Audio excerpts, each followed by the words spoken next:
In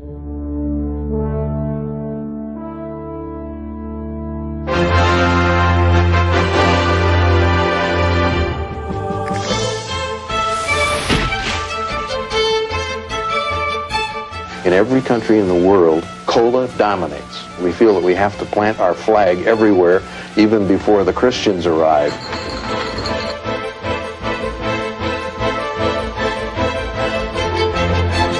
Cola's destiny is to inherit the earth.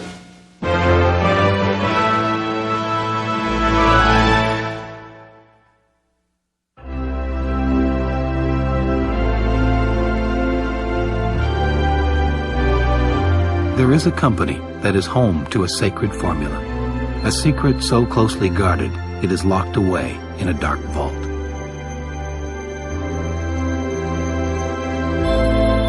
Although it is over a century old and consumed around the globe, no more than 3 living people ever know the exact recipe.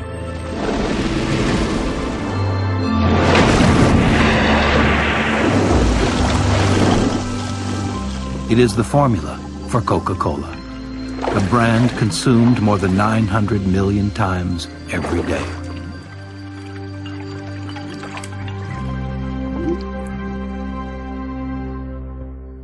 I'd like to buy the world a home and furnish it with love. But Coca Cola's most important ingredient cannot be kept in a vault. So white turtle doves. The camera is panning to these happy, beatific faces. They're filled with the spirit. And keep it company. They're all very prayerful. There's a very strong conformity of purpose. It's uniting all peoples. There is one God, and that God is Coke.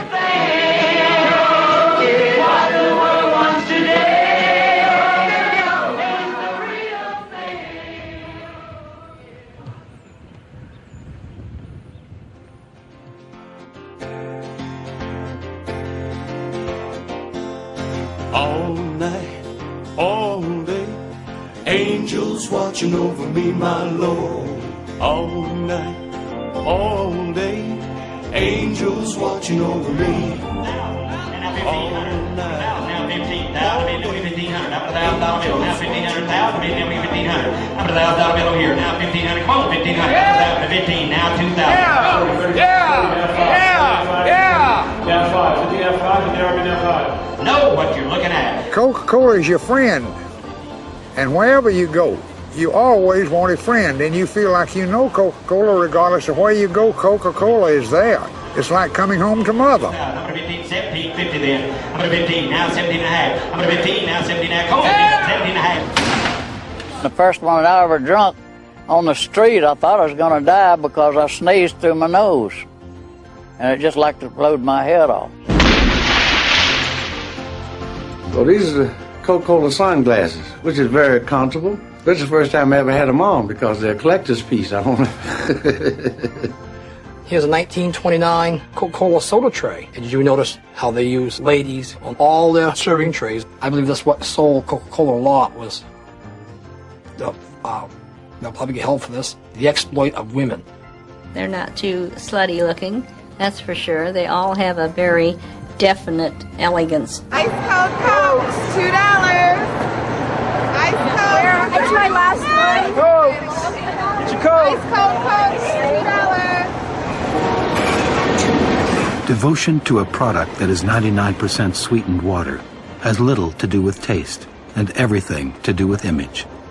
The creation of Coca-Cola as the most recognized brand name on earth is a story of marketing genius that begins over a century ago.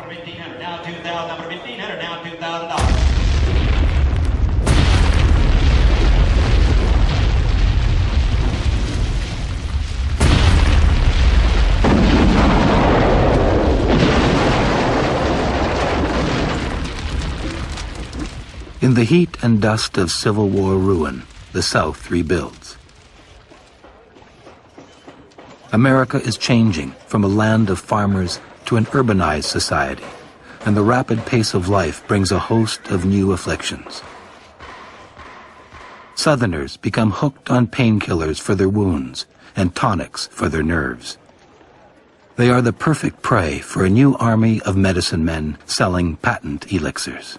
Ladies and gentlemen, it has been my great privilege many years ago, whilst traveling through the mountains of Paraguay, to find the Ackley Indians drinking the juice out of the cacti.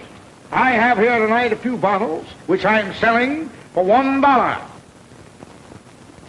It cures horseland! Only the first to buy a bottle. On the cobblestone streets of Atlanta, a patent medicine man named John Stith Pemberton hurries back to his lab. Like many Civil War veterans wounded in battle, Pemberton is addicted to morphine and looking for a cure. Some people collect stamps and coins or baseball cards or whatever, cars. I set out to collect information about John Pemberton because I realized early on that practically nothing was known about the man. You'd think that the creator of the most successful commercial product in the history of mankind, you'd think that we know a little bit about him. John Pemberton was a genius who knew a great deal about different herbs. And as the steamships began to bring more and more exotic ingredients from all over the world, and he started reading about these in international drug journals, he became very excited about the properties of the coca leaf from Peru and the cola nut from West Africa. I think he was particularly interested in the coca leaf because he saw cocaine, which is the principal alkaloid of the coca leaf, he saw cocaine as a possible way to get off of morphine. Pemberton begins his experiments by combining the extracts of the coca leaf and the cola nut in his version of a popular French wine drink. Cocaine, the latest wonder drug, is widely believed to relieve fatigue and increase sexual desire. The cola nut adds a dose of caffeine. Soon, Pemberton's French wine coca is selling as an exotic cure-all. It may not be that, but the buzz is unmistakable. In 1885, Atlanta voted to go dry. And so he decided that he'd better take the alcohol content out of French wine coca. And he modified it over the winter of 1885-86. And by May, he had perfected it, and he had named it Coca Cola. Pemberton went down to Joseph Jacobs Pharmacy in downtown Atlanta, one of the most popular soda fountains in the town. And he had a flask with him. It was marked Coca-Cola syrup. And he asked the soda fountain clerk, if you don't mind, put about an ounce of this in the bottom of a glass. It's good for headaches and what have you. So the man turned to a person at the soda fountain who had had a little bit too much to drink the night before and said, we got something for headaches and a hangover you should try. And it seemed to work pretty well. On May 29th, Pemberton places the first Coca-Cola ad in the Atlanta Journal. His partner works on a logo, while Pemberton looks for a way to distribute his drink. Pemberton found a bargain on barrels that he could ship the syrup in, and they were already red. And it just happened to be a color that would distinctively identify his product. Soon a red and white banner hangs outside Jacobs Pharmacy, advertising Coca-Cola in an elegant new script. And the logo looks like it just might last. But Coca-Cola never brings its inventor his fortune or his cure. At 57, still hooked on morphine, an ailing Pemberton sells off the pieces of his company. He dies penniless, never knowing his formula will make countless others rich.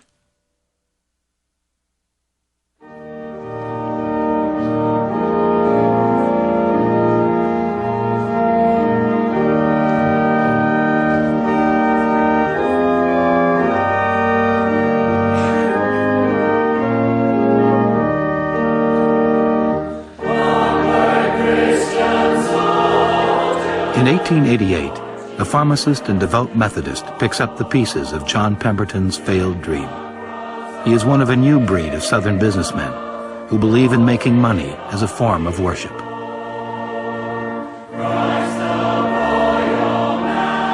The This is a portrait of my great-great-grandfather, Asa Griggs Candler, who was the founder of the Coca Cola Company and is quite often referred to in Atlanta as the Coca Cola King. Asa suffered from really severe headaches, and a friend recommended that he go down to Jacob's Pharmacy, that there was a new product that Pemberton had come up with called Coca Cola. And it was a headache and hangover remedy. So Asa traipsed down there to try it, and he was immediately relieved. He decided right then and there he had to buy the formula. Candler is a devoted family man, a Sunday school teacher, and a committed capitalist. He modifies the flavorings of Pemberton's formula and codenames them 7X. Obsessed with secrecy, Candler removes the labels from the ingredients, never writes down the formula, and does his own mixing behind the locked gates of his Atlanta mansion. He treated it like the Holy of Holies. It was a very secretive procedure. Only certain people were allowed to be there, and you had to be able to smell the ingredients and know that they were right and be able to taste it. He had to be able to roll that syrup over his tongue and know that the mixture was correct. He referred to Coca-Cola all of his life as my golden elixir, and he believed it with a fervor that many missionaries have about their faith. American advertising really grew out of the patent medicine industry. If you were trying to sell a sewing machine, you didn't need to advertise it. People needed sewing machines. Patent medicines, nobody really did need. They really didn't work, most of them. So in order to sell the patent medicines, you had to really push them, and you had to make outrageous claims. Candler's claims are directed mainly to businessmen. A Coca-Cola taken at 8, he promises, energizes the brain till 11. Like a prophet, Candler sends his missionaries across the South to promote his new drink. The outrageous message they're delivering is the beginning of modern advertising. Come, let's take a walk down to the old drugstore, where the man says Coca-Cola. The soda fountain was an adjunct to the drugstore, and when these drinks were purveyed there, they were purveyed as drinks that were refreshing and healthful. And among them, Coca-Cola came to be an important drink. They started getting letters, particularly from women, saying, please stop advertising this stuff as a patent medicine, because I like it. I like to drink it. I don't want to feel like I have to be sick to drink this stuff. So Candler said, hey, there are more alive, well people out there than there are sick people. Why not advertise to the masses? Coca-Cola as brain tonic soon becomes delicious and refreshing, a drink for young moderns.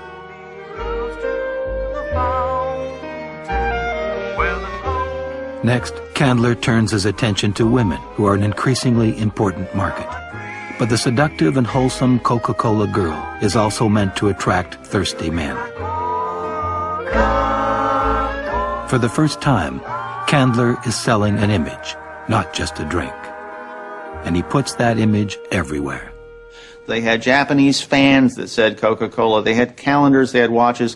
They were very clever to put it on things that people would consult, would look at. They put it on a mirror because people look in a mirror. They put it on a calendar because people look at a calendar. They'd put it on match books because, you know, you strike a match to light your pipe or whatnot. Candler hires itinerant artists to paint the logo on barns and the sides of buildings. Soon the elegant script can be seen in every state and territory in the U.S.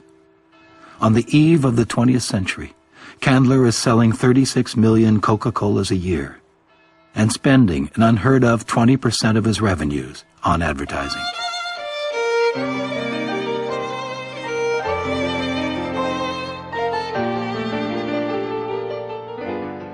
By 1904, Coca-Cola is so successful that Candler commissions a skyscraper in his own name. The first building in Atlanta to tower over the church steeples. In the cornerstone, he places a copper box containing his picture and a bottle of Coca-Cola.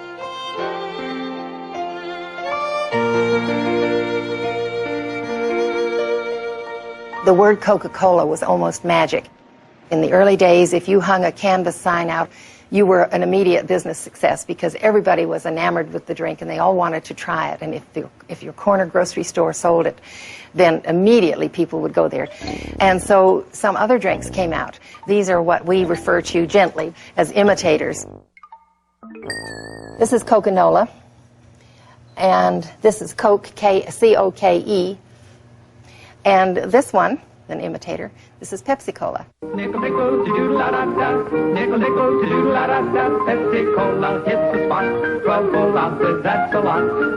Pepsi was begun in New Bern, North Carolina by a young pharmacist named Caleb Bradham.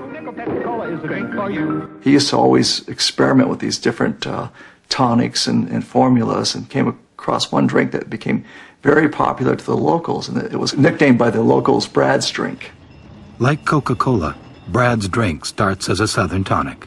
Its active ingredient, pepsin, is used to treat indigestion. And like Coke, it works, sort of. Eventually, the word had spread out what a good drink it was, and Bradham figured he'd better come up with something that was a lot more marketable, so he came up with the name Pepsi-Cola. There were all sorts of people who had probably very fine drinks, but they put them in a bottle that used either the word Coca or Coke or Cola. And the Coca-Cola company, of course, had had their trademark for a long, long time, and they said, hey, wait a minute, it's not fair to trade on our name. Soon, there are scores of imitators. The upstart Pepsi is selling over 500,000 gallons of syrup a year. So Candler looks for something new. What he comes up with is a bottle called the Hobbleskirt. Its inspiration is clear to everyone. They wanted a very easily identifiable bottle, something that anyone would know was a Coca-Cola. So one of the criteria was a bottle you could hold in your hand in the dark and know that it was a Coca-Cola. 2 bottles of Coca-Cola. Yeah? Make sure it's Coca-Cola. All them bottles look pretty much alike. Not now, they don't. Is that Coca-Cola? Yes, sir. And that's the brand new bottle for Coca-Cola. The Hobbleskirt bottle. They patterned it after the Hobbleskirt Betty wears. Pretty nifty, huh? I'll take the Hobbleskirt. I'll take Betty. It will be touched by men and women the world over. Generations will embrace it. Artists will be inspired by it. In darkness, it will feel like a moment of pleasure is within reach. And in light, it will be seen as the shape of refreshment.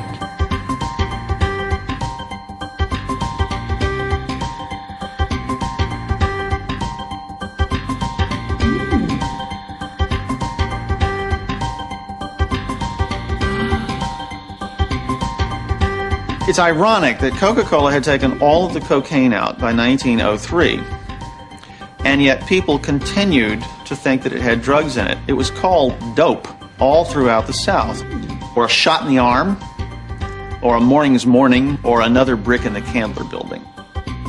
They still use the coca leaf to this day in their drink, but they decocainize it first, so there's absolutely no cocaine in Coca-Cola anymore. In a way, the idea that Coke had this mysterious, sinful quality to it helped. It wasn't just a soft drink. It had a little touch of sin. Oh, mother, you wouldn't know your child. Oh, mother, I'm getting awfully wild. I am drinking Coca-Cola now. If it did give it an allure, I will say this. I have a cousin on the other side of my family, not connected with Coca-Cola, who went to school, and the head woman in their dorm would tell them, now girls, nice girls, never, ever take 2 aspirins and a Coca-Cola. It makes you do wild things. It makes you do things you will regret. As soon as we were out for our afternoon of freedom, we would head to the nearest drugstore, buy a bottle of aspirins, and we would sit there at the counter and drink Coke and take aspirins and see what it made us do. Each girl began to shimmy and shake. Then where she hollered out, goodness sake, oh mother, if you could just see, this is the life, dear, for me. The U.S. government actually sued Coca-Cola in a very widely publicized trial. in Chattanooga in 1911. Harvey Wiley, who was the father of the Food and Drug Administration, personally decided that he hated Coca-Cola. He didn't think that they should have caffeine in a drink that children were drinking. And what Coca-Cola did to defend itself at this trial regarding children was to say, no, children don't drink it, which was preposterous because clearly they did. But ever since 1911, Coca-Cola had an unwritten rule never to show a child under 12 in an advertisement drinking the beverage. So they were sort of put in a spot. How are they going to appeal to children? Because they still wanted to get kids to drink this stuff. Coca-Cola's answer is to use youthful models, to come close to the line, but not go under it. They know a kid who grows up on Coke is the best guarantee there is of a future drinker.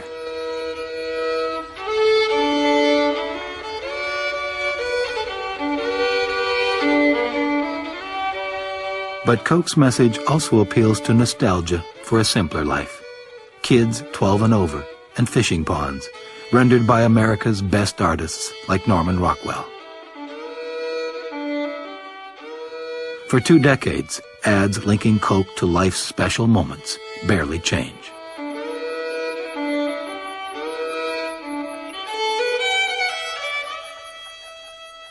Very few people know that Coca-Cola actually gave us our modern version of Santa. Before Coke came along, Santa Claus was St. Nick. You know, St. Nicholas was a tall, sort of severe, skinny guy who often wore green or yellow or sometimes red. In 1931, Coca-Cola hired Haddon Sundblom, and he painted a fat, jolly St. Nick who wore Coca-Cola red. Haddon Sundblom was known as the leader of the Chicago School of Illustrators. A whole bunch of other illustrators, Harry Anderson and Pruitt Carter and people like that, all studied and painted his way.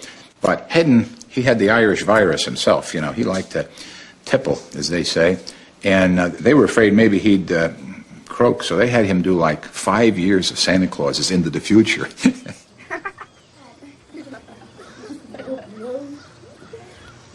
Those associations that go back to an early age are very important to us. I'm sure you know, as I do, lots of adults who eat the most terrible food and say it's wonderful because it's the way Mama used to make it. How do we get back the past? And one of the ways is by consumption. So that consuming something that brings back earlier associations is very important to people, particularly a commodity that has, by this time, acquired so much special weight in the society. After 50 years of image making, Candler's Brain Tonic has become an icon. The most advertised consumer product in America. But even Coke's ad men know consumer loyalty, like youth, doesn't last forever.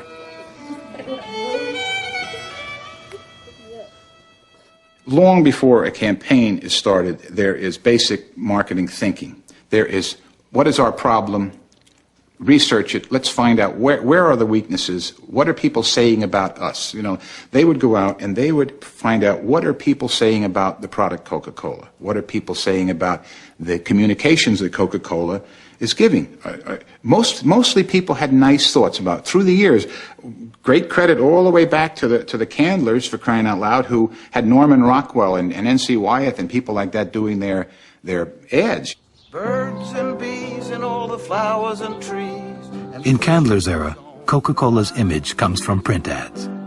By the 60s, the new pitchmen are masters of song and film, but the message remains the same. Sun beating down on the back of my neck and nothing on my mind. An ice cold Coke on the back of my throat, say hello summertime. Birds and bees and all the flowers and trees and fishes on the line. The old Coca-Cola company that I started working for, the brand was a religion. Really, it was a religion. It had made them all rich. It had never been defiled, and they really saw this as an icon. We stuck very close to the basic ideas of our campaigns. We didn't wander. If it was things were better with Coca-Cola, it was somebody who had a Coke, and there was just that much little more brightness in his or her life. And there were natural times when you wanted a Coca-Cola, and same with It's the Real Things. We picked what the Times thought were real things, but that's all we did. We didn't get deeper than that, and because real things were sort of very American, basic things, it kept us very Norman Rockwell. I was raised on country sunshine, green grass beneath my feet. The most intense story that we ever told of a girl and a guy was probably the story in Country Sunshine. It was a story of a girl who'd obviously been in the city coming back to a simple farm. We picked a long road for her to come up with. And when she got out of the car, you could see she was sophisticated. Mom and Dad were corn farmers, and that was how the commercial was supposed to end. And a very smart art director named Don Tortoriello saw the boy from the farm next door had come over in an old truck just to watch the commercial, and he said, that's how it has to end. She can't just come all the way home just to see Mom and Dad. It has to be the boy next door. So that whole scene of this guy who'd never been an actor before in his life, Don said, look, this is a beautiful girl. You've loved her all your life. Now, we've got about 2 more takes before sundown. Let's get them. Jump out of that truck like you've been waiting for all your life. What you're hoping to find, like country sunshine. The real thing, Coca-Cola. The Coca-Cola company used to say, Coca-Cola is what you serve on the front porch, and Pepsi is what you serve on the back porch. And, and that really was the attitude in those early days. But my job, I always thought, was to keep it special and yet not keep it just exclusively for the front porch. Be sociable, look smart, keep up to date with Pepsi. With Coke as the exclusive #1, Pepsi is stuck on the back porch. But by the early 50s, Pepsi isn't satisfied, so it attempts to change its image. The commercials were always so stuffy and boring, and they all kept trying to tell people that these are the kinds of people who drink Pepsi. These stuffy, terrible people, the sociables. Al Hoffman, a dear friend, said, let's have lunch, I want to show you some lines. Now, I wish I had brought the prop along, because I had it, I don't have the lines anymore, but he came to lunch with 4 pieces of yellow foolscap, typewriter paper, on which, in every single corner, he had written theme lines for Pepsi-Cola. And at the end of around 15 minutes or 20 minutes, I said to Al Hoffman, on one of these sheets is the greatest idea that Pepsi-Cola has ever had. And he said, tell me what it is. I said, no, you find it. And I said, he looked around and said he couldn't find anything. I said, it's on this sheet. And I handed him the sheet it was on. And he searched all over the sheet, here and there. I said, tell me. God damn it, tell me. And I finally said, it's right here. And there were 2 words, Pepsi Generation. Come alive, come alive. You're in the Pepsi generation. Charlie Brower, the president, said to me, I hate this line.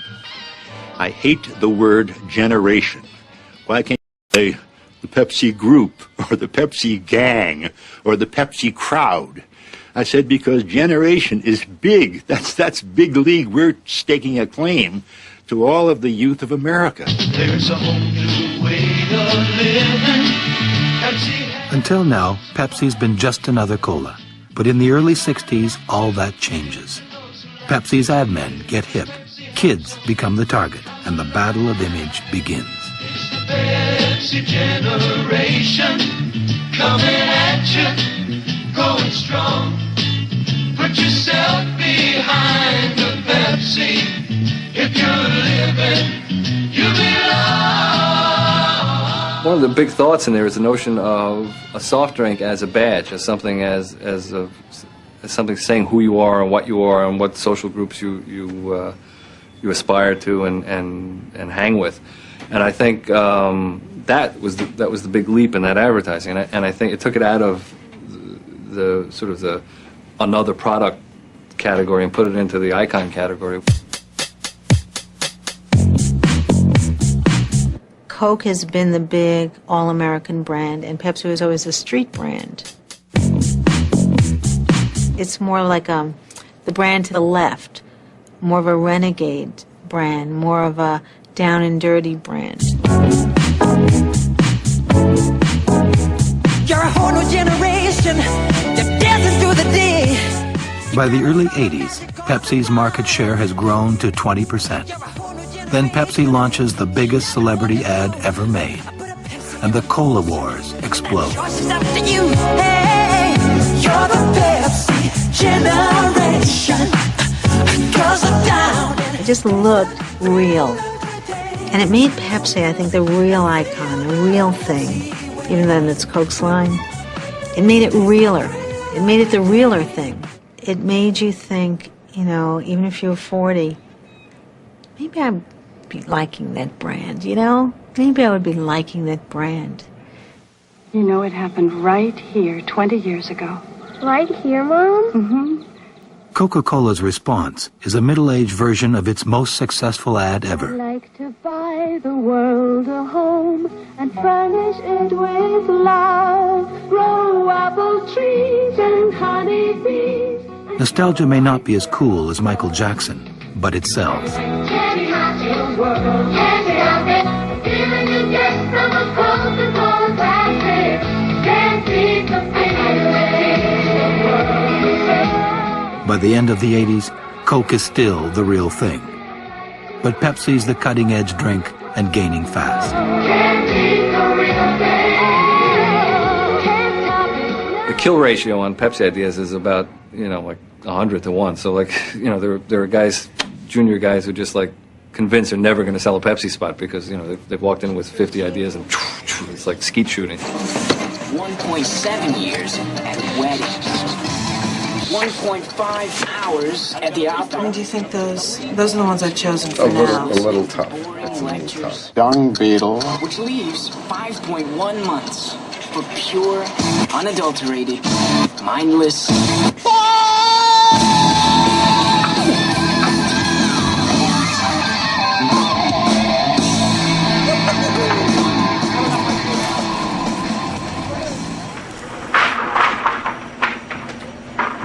Making fun commercials about a fun drink is anything but fun.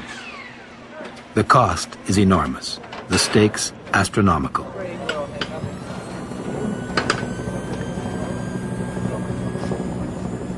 This 30-second Pepsi commercial will be seen by 95% of all Americans at least once over the course of the next year. No. Burger with cheese. Hey, no, I said a buddy burger, buddy cheese, funny. Come on now. Buddy, listen up. Look, forget it, right? Come on now. Forget the burger. Forget the fries. Okay? Just give me a large Pepsi. All I really want is a Pepsi. Pepsi! Yeah. Action, guys. With very little difference between Pepsi and Coke, all either drink is selling is image. And image, as any ad man knows, is hard to define. But it's got to come across loud and clear. You need to get the intercom fixed.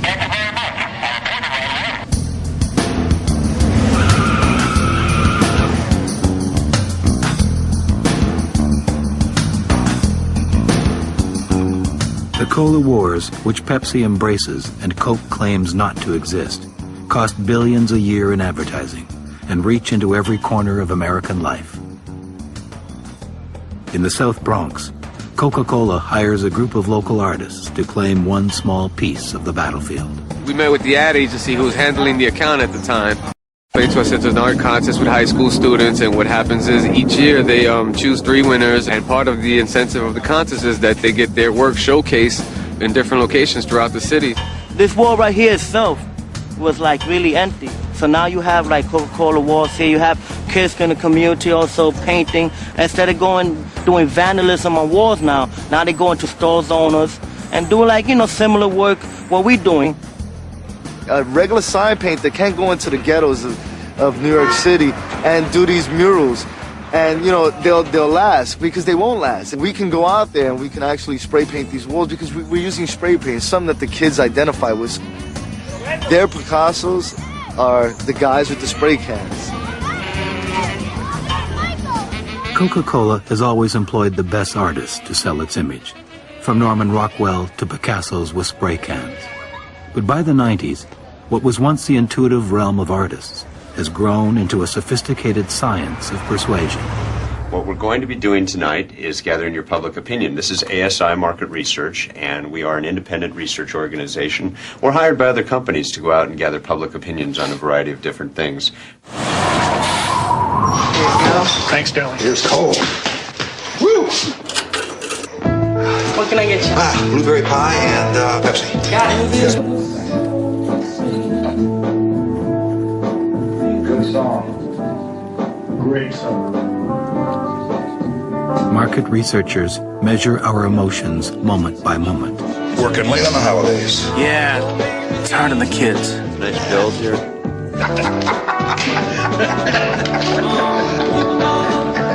They want to know why we choose one cola over the other when their tastes are virtually the same.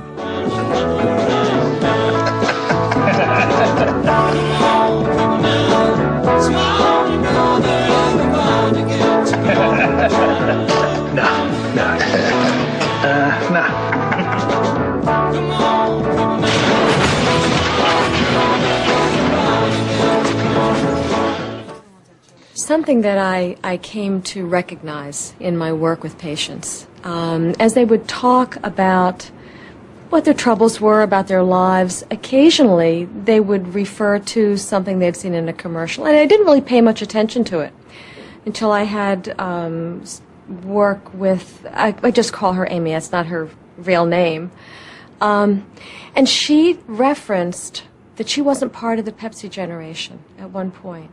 She felt like she had never been part of the youth generation that was singing and dancing and having a fine time. Now she felt like she was too old to ever be part of the Pepsi generation. She was internalizing images from advertising and integrating that into a set of expectations about who she was supposed to be.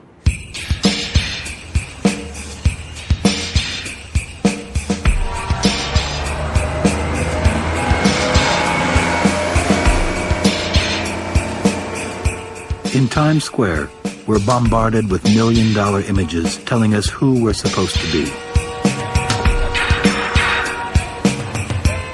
But even in this consumer circus, one product dominates. It takes more than material things to be happy. It takes more than that Mercedes. It takes more than that gold bracelet.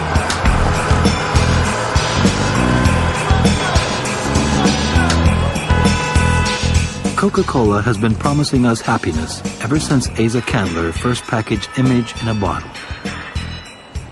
Today, the Coca-Cola Company is a $150 billion soft drink colossus, and Coke is the most recognized brand name in the world. Pretty smart advertising for a sugar drink that started out life as a brain tonic. Keep ahead of the trends, try to watch how you spend. What's in it the end, money's not your friend. Just hold on tight, try to spend it right. Maybe you and him spend the money Saturday night. Isn't it funny when you don't have no money? Yo, isn't it funny when you don't have no money? Yo, isn't it funny when you don't have no money? That happiness that you get from the alcohol is artificial. That happiness that you get from drugs is artificial. But there ain't nothing like the real thing. You need the real thing. You need real joy. You need real happiness. You look at Coke's advertising, it's like a religious mantra. Coke is selling a continuity of life through generations and a bond through life throughout different cultures. What is really basic and essential about humans. It goes to the level of a kind of spiritual bond.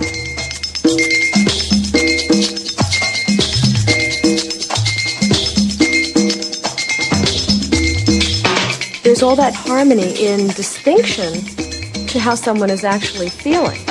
So the sense is, I'm not there. I wish I could live in harmony. You know, I wish the world were this kind of place. Yes, if only, but there's that gap. You don't get there through drinking Coke. Always Coca Cola.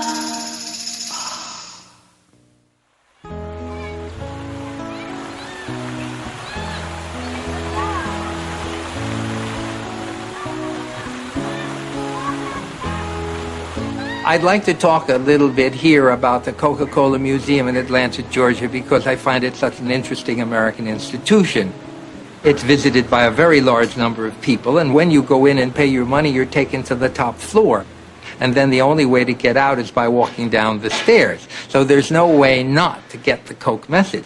The first thing I saw there on getting to the top floor was a short film in which a man with silver hair and a fatherly expression said to us, "You know, in the final analysis, Coca-Cola really doesn't belong to us. It belongs to you. To anyone and to everyone who has ever shared a moment with a Coke." I had the feeling I was in the presence of God. Then the film follows with the most wonderful music, and everybody of every complexion, size, and shape worldwide is drinking Coke. Eskimos, Zulus, the whole world is on a kind of kick. It's a kind of embodiment of the spirit of Coke. The whole notion of things go better with, the whole notion of brain tonic, the whole notion of refreshment, of good fellowship, bon ami. People, when they're together, they're happy, and when they're happy, they drink Coke, and when they drink Coke, they're happy and they're together, so that the messages are intertwined in this wonderfully convincing way. And this temple, this synagogue, this church of consumption is analogous to the holy medicine bundles of the American Indians, who used objects, sacred objects, which they held together in a little packet as the kind of central thematic expression of their identity as a people. In some ways, the Coke Museum is like a medicine bundle.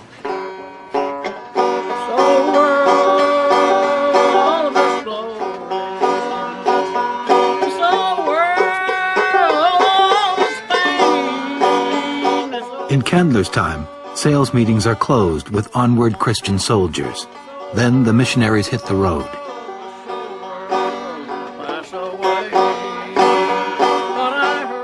Still today, for some at least, Coke is a matter of faith.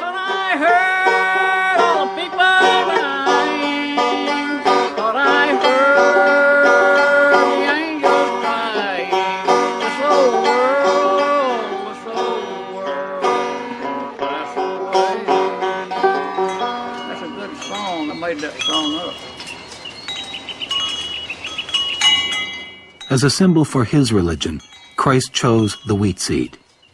The Reverend Howard Finster chooses a symbol that is equally recognizable today. When Christ made a parable of the wheat seed, why did he do it? Because everybody knew what a wheat seed was. And that's the way it is about the Coca-Cola bottle. When they see that Coca-Cola bottle, they go to it. And they may be Christians and they may not be Christians. They may be foreigners, they may be infidels, whoever they are. They go to that bottle and know what it is, and they'll read maybe some of my little slogans and things.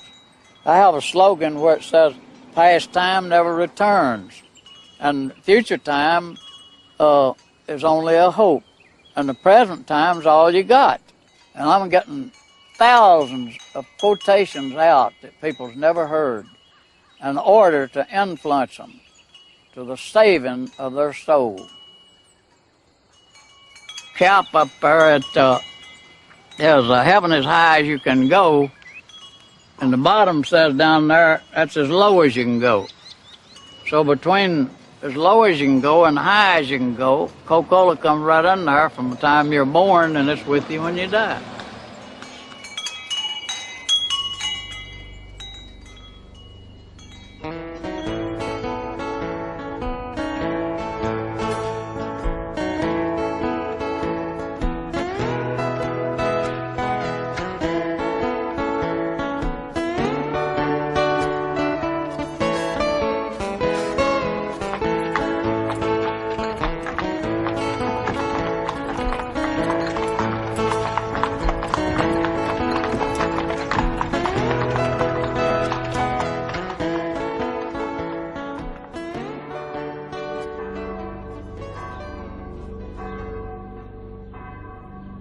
Over a century ago, Asa Candler took a unique formula and a flair for image making and made them into something akin to a religion. Candler originally bought Coca-Cola for $2,300. By 1917, the company is worth $25 million. Has always seen Coke as a family trust, but he's 65 and tired. He decides to give the company to his children.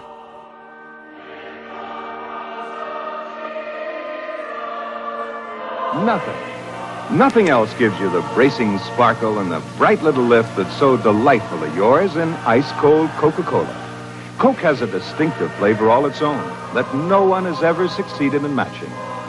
Actually, I got the story from his granddaughter, Laura Candler Chambers, who, you have to understand, I'm going to give you her version of it. When I interviewed her, she said, please understand I was a little girl. She was 7, maybe.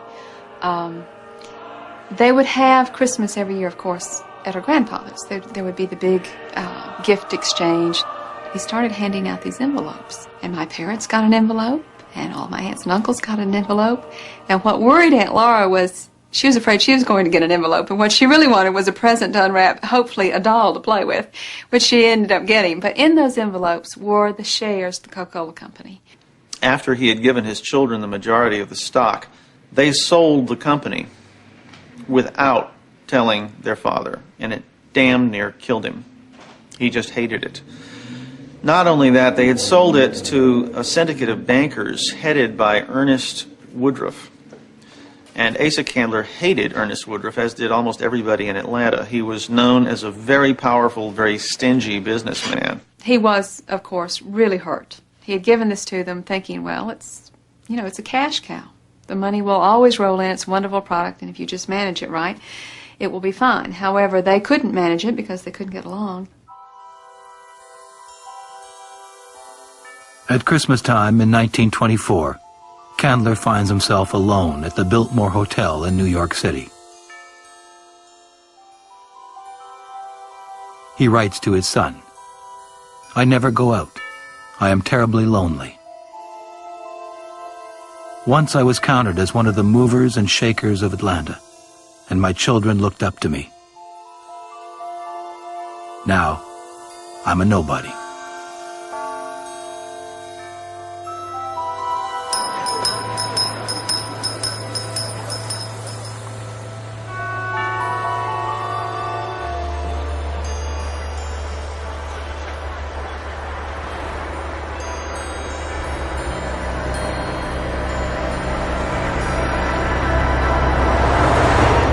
When people did, in fact, have a notion of a deity, their identity was shaped in a certain important way by relation to that deity.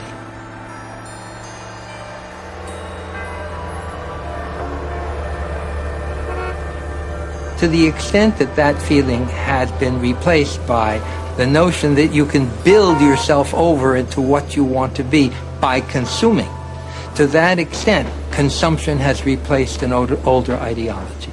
If I drive a Mercedes-Benz, wear a Rolex watch, take my vacations in San Moritz, and otherwise demonstrate to the world the kind of person I am, the kind of person I am is the kind that consumes in that way. It says nothing about my character, it says nothing about my relationships to other people, but I have an identity that's been built up by companies. And yeah, that's where consumerism takes us. And it is, in this sense, a new religion.